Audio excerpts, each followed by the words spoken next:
But in studio with us, we start with the story of motorsport. We've got the clerk of the course of the WRC Safari Rally, Gurvir, Bhabra.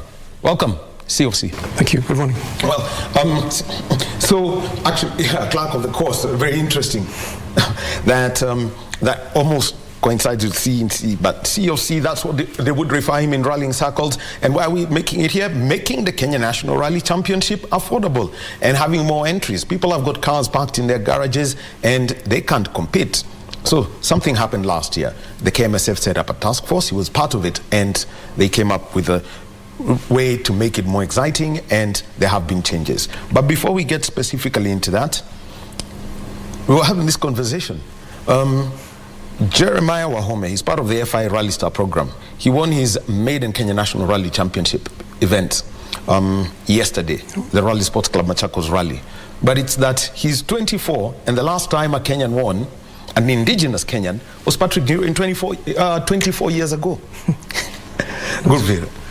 Well, it's great. It's great to see a young man like Jeremy coming up the ranks and coming and winning a KNRC. It was really good. Yeah, and here's the interesting, you've seen their development because they, for Jeremy, we know he was doing single-seater cars, but his rallying debut somehow came at the Safari in 2021. What has been the story you've seen with this young crop of drivers? Well, we've seen these young crop of drivers. For Hamza, there's obviously Makreki Kimathi and Jeremy. We've seen them as young boys develop their skills, and now they're competing for the podiums. They've really grown into the sport. Hamza now is part of the junior WRC. What does it mean for him and the experiences you picked in having conversations with Makreki Kimathi and? I think the experience he's going to get while he's out there on those events is priceless. And the knowledge he comes back with will be priceless to the other competitors, his friends, other youngsters that want to do the same thing. Okay. Well, Hamza Anwar, son to Asad Anwar, who was known as Mr. Driving Sideways, to say that even on a straight line, he just couldn't keep it straight. Right? The conversations you'd have with rally fans are huge. But Gurvir, making the Kenya National Rally Championship affordable and, opening it up, it all started last year with a task force. You were part of it. You could give us the story of that. So the chairman of KMSF, Phineas Kimathi, came up with, he appointed a task force. It included Carl Tundo as the chairman of the task force, myself, Baldev Chaga, Harry Bengi, Richard Onyonyi, John Kamau, and Roy McKenzie. And we were given a mandate of a couple of, there was a couple of questions of items that mandate, and we split up into groups. We looked at technical side, and we looked at the regulations and so forth. And the whole idea was try to promote entries back into rallying, see why the entries had dwindled, and how we can bring them back up again. Okay, so let's start with this. The various, sub task force, within the task force, the lead groups that were there. Let's start with the technical part about rally cars. What was found out from that group? So what the task force did was they went back to the stakeholders, drivers, co-drivers, the current ones, people who we know that have been on the scene, that haven't been on the scene for a bit, and asked them why are you not coming? And the major answer was cost.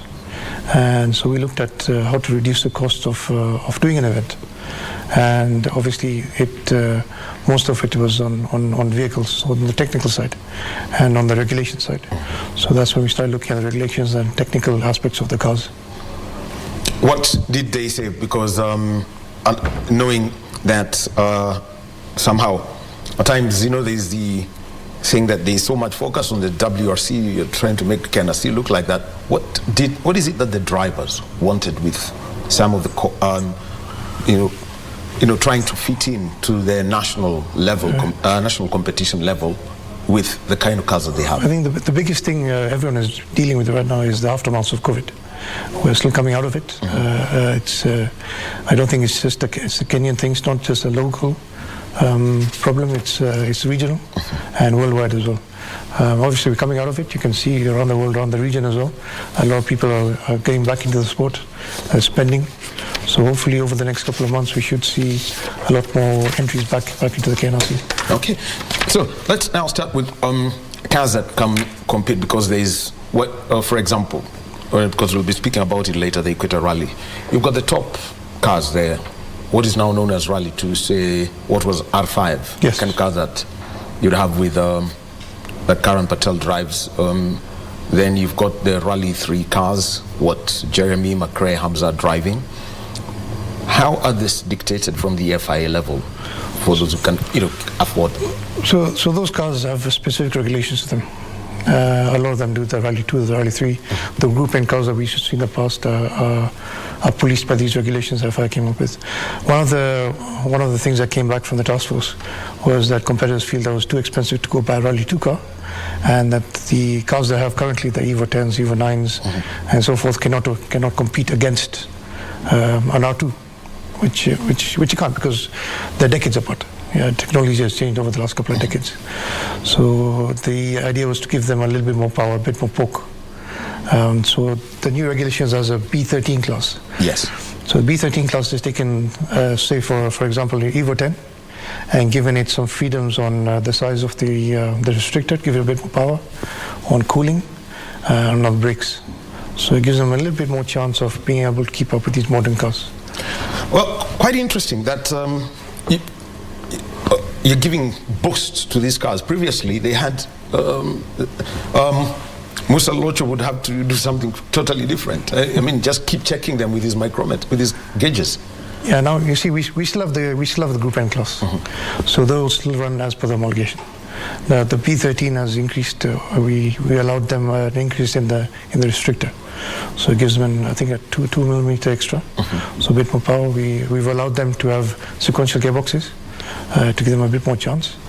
And then we took the cars with expired homologations, what we as KMSF called Group S cars. Yes.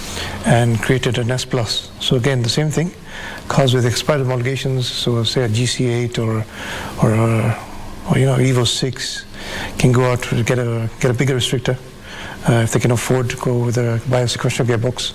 So give them a bit more oomph to be able to keep up with the more modern cars. Well, and a sequential gearbox is, rather than the normal, it's the one that goes forward, and shift up straight and down. Just shift straight up. So that, let's just get into what is the Group N Championship now, because this is where the cars was before they moved to B13.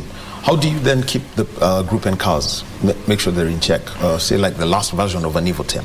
See, we still have a championship of the Group N. We have a championship of Group N and B13. So it's up to the competitors to choose between whether they want to go with more power and go for the B13 class and maybe challenge the Rally 2 cars and the Rally 3 cars, or remain in the Group N class and try to win the championship within the Group N class. So actually, a Group N B13 is, the difference is just a boost in power. Yeah, a bit more power. What has been the response to the people who are there when it comes to the Group N and the Group B13? Well, this change actually came from the course of drivers and drivers. This is what they wanted. So we've just answered their prayers. GC8, the famous Subarus and the Impretas and the Legacies, in coming into Group S. How are you now going to have regulate this, especially when it comes to safety factors, the roll cage, the fuel tank, safety belts, and seats? Yeah. So what we did with the regulations is obviously we looked at when they were talking about costs. In the past, we said that the seats and belts had to be in date, which expire every 5 years. So we looked at the South Africans and Motorsport UK, and what they've done is they gave a waiver and an extension on the expiry dates for the seats and belts for the national events. So we followed suit and we've extended the life, nationally, for the seats and belts for an extra 5 years. And on the tanks, FT3 tanks, the FI tanks only needed for international events, only if you're doing the FI, the ARC or the WRC. If you're doing a national event, we've said that we can grant them an extra 2 years after being checked by the manufacturer. And we also went further to say that even if that tank is expired, you can afford the tank, you can go back to the standard tank that the car came with and carry on. How much would I say, I mean, when people are developing a rally car, how then would it affect a competitor if you go back to the factory tank? A tank, well, it varies. It depends on, it really depends on the type of car and your budget. Say like an Evo 10, if you were to buy the specific tank for that car, would cost you in the region of about 6,000 euros. But you could buy a generic one for about 1,000. And the difference is just the balance on the car. Just that? Yeah. And again, we only need it, it's only intended for those that want to do the ARC championship or enter the WRC. So that's why you now have got to go with the more expensive tank, yeah. which meets the proper. For the national, you can go by. National, we allowed some waivers. All right. Yeah. The roll cage. This is another aspect of it. I mean, I've seen cars. You know, the clerk of the course and the steward say this cage. I mean, after a car rolls, please, you can't continue because of this cage. Yeah. Well, again, we have cars that are built from outside Kenya, come with certified cages. Over the past, we've been building our own cages, and it's been a learning curve over the last couple of years of how to be able to homologate these cages ourselves. And we've actually done it now. We built, Rob Gal built a Yaris, Toyota Yaris. Yes. He got the cage from Custom Cages, built it, and then got it certified by Custom Cages. So we can do it here. We can certify cages. We're not saying that the locally built cages are not safe, but we just didn't know how to certify them at that time. But now we've learned. What's going to be the long-term effect now for the cages that are being developed locally, such that they meet those FI specs? Locally, look, our scrutineers have been through a lot of training to identify cages with problems, and mostly it's just it's people who have welded it properly or welded the wrong place and so forth.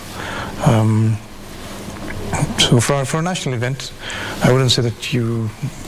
I think we're okay as long as you meet the minimum requirements of the cage. We're fine for a national event. Then the other one, it was quite interesting, is how you put the padding on the roll cages. Let me just make a few. I wouldn't name people, but there was this story about how you put the padding on the roll cage and the kind of adhesive used. I know there are cases where people are using tie wraps, but they learned. It was a huge learning lesson for most of them. And the adhesive, how do you keep this? Because I mean, at times it can get too hot with the wiring and all that can catch flames. Yeah, well, the foam, it's a F5 homologated foam, so it's fireproof. And it's there intended to keep the occupant safe when you roll. So if you look at the diagram for FI where this foam is inserted into the cages, it's normally where your head is, on top of the cage, on the sides, and so forth. It's a requirement to glue them. In the past, we've been tie wrapping them for decades. So it's just something that we did. Well, we should have known about, but we didn't know at that time. Well, at least now there's a reprieve and lots of lessons learned by the drivers who have been there. We've got Bhabra, he's clerk of the course of the WRC Safari Rally, making the Kenya National Rally Championship affordable. Then for the older cars, there's what we call the Group S and the Group S Plus. So these are cars that were rallying, I would say, 20 years ago. Sounds like a long time, but it's 20 years ago.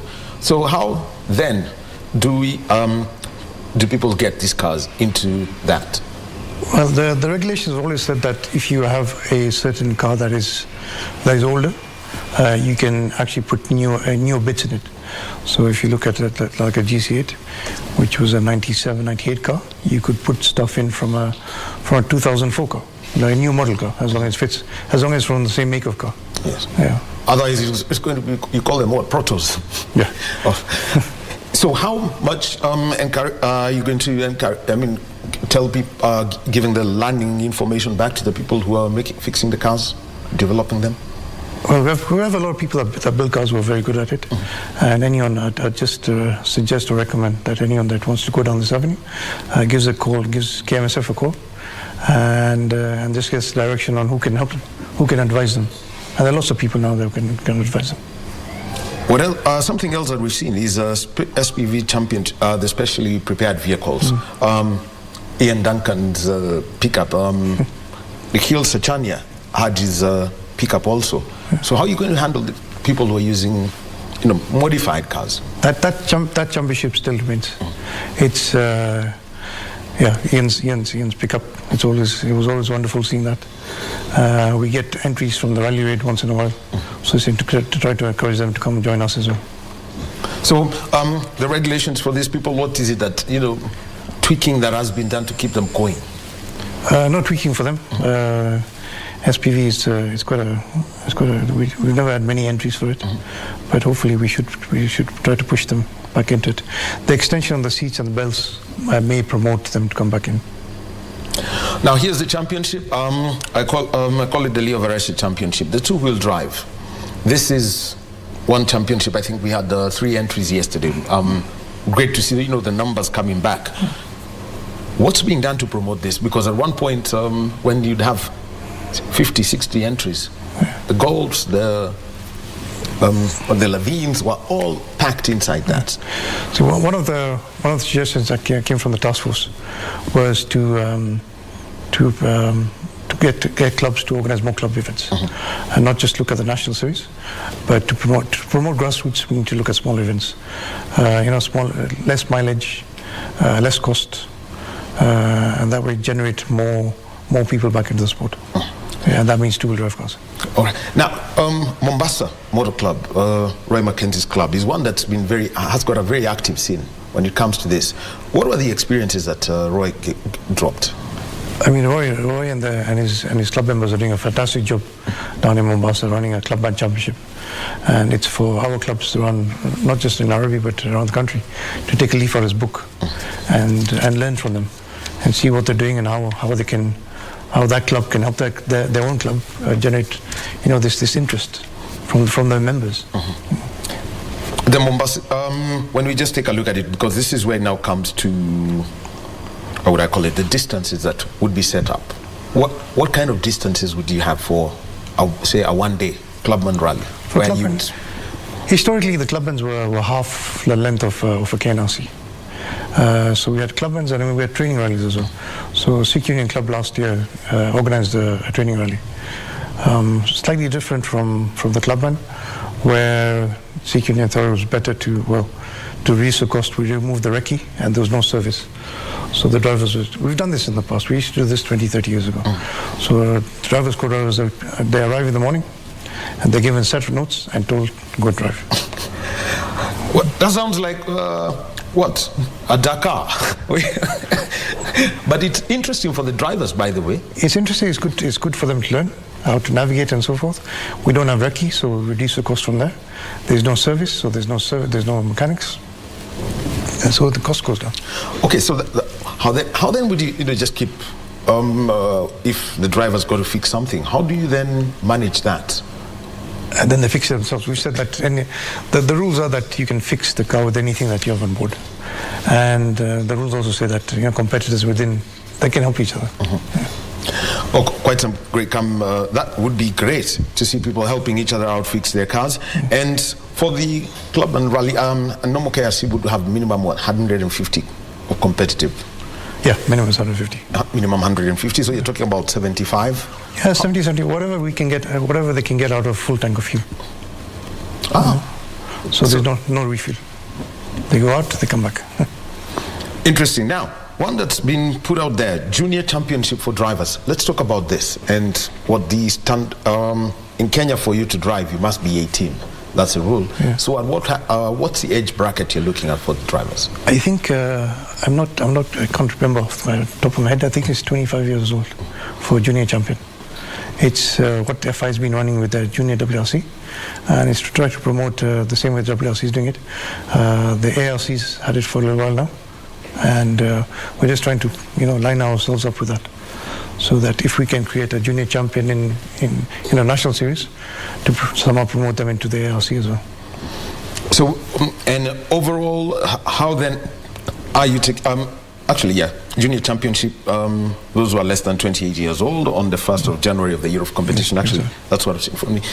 Cutting this off, how then do you encourage such a, we've got this thing of people entering rallying, quite late, unless, you're an exception to the rule. For example, like Jeremiah or Hamza. Again, there's the same thing I just said a little while ago, is to encourage the clubs to do more club events. Small events, cheap events, to bring these, to nurture talent, this young talent back into motorsports. So moving on to something else, for the way the championship points now are scored. So, and the introduction of the power stage. Just give us the concept of having that power stage and what it means for drivers in the championship.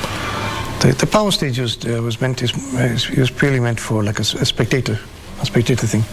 What was happening in the past is, you'd have first and second and third would almost be done before the final stage of the event. No one would want to compete against each other just to get to the end of it.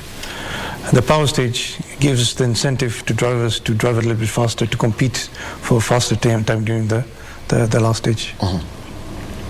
Okay, so yes, talking about this and the power stage and what it means for most of for the championship that is there. And Gurvir, Bhabra, something else that you do organize that is keeps you busy is that these days you visit Nairobi because of the Safari Rally. But let's first talk about something different this year. The Africa Rally Championship round the Equator Rally. It's not going to be in Naivasha. It's going to be in Voi. What's the story of taking it down to Taita Taveta County? Firstly, we thought we'd do something different, and we'd run a national championship down in the Taita estate, and we got so much support from them, from the owners of the state, extricate someone from a vehicle. So the TIV is always accompanied with an MIV, an ambulance, with a doctor, so that when they get to a scene of accident, the TIVs are able to access the driver and co-driver, so the medics can work on them. Now, also, something interesting that people always ask: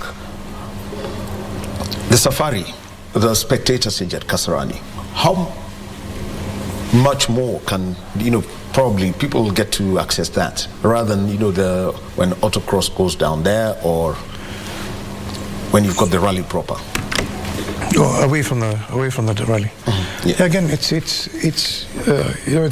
on. It's public, yeah. It's public. So all the clubs are. There's no restriction for the clubs. The clubs on the KNRC have to go and use that track for autocross, for training, and so forth. We've seen. I think RSC has done an autocross there. There was a ladies' rally, lioness rally there. Mm-hmm. Was it last year? So it's for the clubs to take it on themselves to go and use this facility since it's already there. Well, the other one is at Jamhuri Park, and over the years, I know there's a point at which the KNRC was heavy on sponsorship. I think the entry was 14,000, but the other one is now the cost of entering rallies. How is that being managed? The cost, I don't think the cost has gone up in the last couple of years. It's 25,000 to enter a national championship. That's maintained. I think it's maintained for a number of years now. I know KMSF is busy looking for sponsors to come on board for the national event. I'm talking about the cost, for example. Trying to bring in. If it's an ARC, there's an ARC class, and the equator can be called, say, round 4 of the KNRC. Yeah. Then how do you structure this such that the entry fees for this event-specific entry fees are affordable for people? The event, because the ARC is a 2-day event, it's a bit more expensive. It's at 50,000, about $500, so twice the cost of a KNRC. But on the other end, the regulations actually grants them more points for doing Africa Rally Championship. Actually, yes, there's a bonus that comes with it when you're doing that. Yeah. And that because it's a 2-day event. How much mileage are you looking at? For that one, about 200 and something. About 200. Right now, I think we've got about 220 kilometers competitive. That's almost the same. And the Safari is doing about the same. Just about 230 or so. So eventually, outlook for the sport in the country. With the change of regulations, where are we? Where would you see people coming through, and where would you see clubs coming through?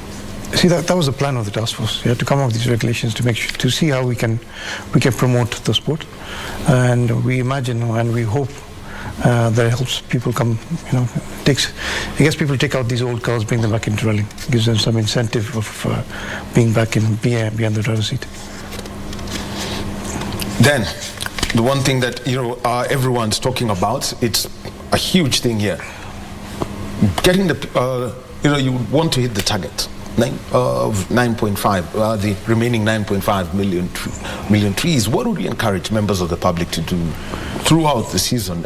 Pick up the habit anytime they go for rallies or events, and such that there's a lot of green in the country. That's what this safari is all about. Yeah, I know there's a lot of tree planting exercises that are done around the country. And obviously, if they want any assistance, is to get in touch with Safari and see how we can help them. Any plans to get the people involved, say at Soisambu, plant some more trees there, or? Yeah, we want to. We've been trying to head that direction. In fact, last week we had a autocross in Kiambu at Twisty Corners. Twisty Corners, yes. And it used to be a coffee estate. So, but now it's all barren. And we're talking to the landowner, what if we came and give you some trees to grow? He said, that would be perfect. So I'll speak to Ivy at Safari and see how we can help them out. And it's just down the road. Well, definitely remember, rallying is moving into something that is sustainable, and it is what everyone would like to see and make the safari as great as it should be. By the way, just a story that I would like to hear from you, and this is from the previous rallies. I think it was Sleeping Warrior. It was dry when the first two cars were going in, and then it suddenly became wet. And the videos out there, it was just crazy. It was crazy how that changed. What were the stories from the drivers, when they came back? I think it was a very, very different surface to what they're used to.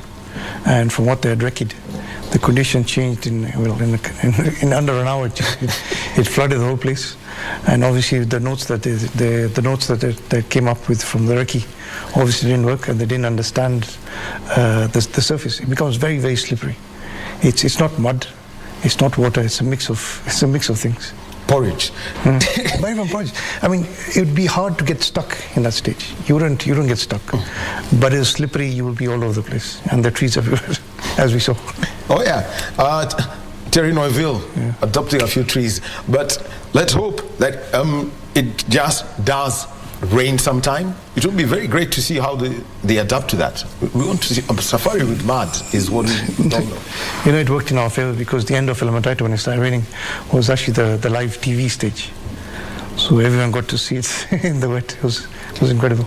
Well, and Oliver Solberg said that was the best experience or rally experience that he's ever had. However crazy it was, moving from dust to mud and then back to dust and back to mud. Gurvir, Bhabra, thank you very much for being with us. Thank you. This morning, and hope to see you soon in Voi. Well, keep us updated, and we could go down to Taita Taveta County and have fun as we watch rallying. Thank you very much.